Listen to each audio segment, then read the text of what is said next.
sada ćeš me čuti brale, jer vreme je moje, imam kvaliteta brale. Znači koliko hoćeš, nemam podršku ni od kog, pa to je još bolje. Ja sam krenuo još odavno da ostvarujem snove, nećeš me sprečiti gnido, do vrha da dođem. Mnogo dobro zvučim, reperima stvaram problem, imam toliko stihova da ne može stati na hard. Osjećanja ispoljavam te kad zborim na majk, i moja osjećanja nisu kriminal i dobar skank. Ja nisam u tome, moja se pesma neće naći na sajt. Čuješ da ne zvučim profi, za ovo sam rođen. Muzika je moj svet, do kojeg sam vođen. Moj rap je borba, kroz život što je slomljen. Znaju strane publike, bit ću uskoro zavoljen. Ponovo sam ustao i neću više da tonem. Posle ove pesme zapamtit ćeš kako se zovem. Repujem, kidam, da izbacim res. Repujem, šta je bilo, da uklonim stres. Repujem, sve je cool, za radost i smeh.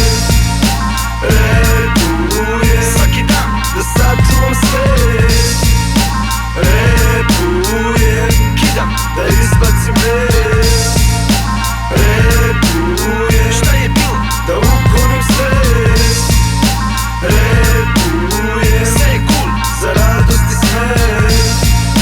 Repujem, svaki dan, da sačuvam svet. Ja sam bonton, ovaj rap je moj kondom.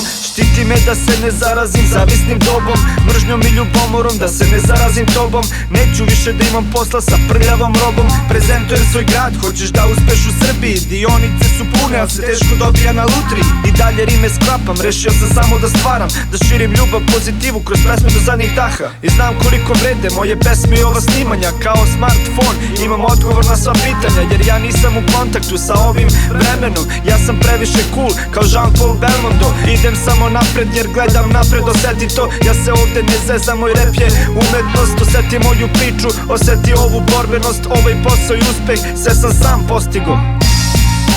Repujem, kidam, da izbacim res.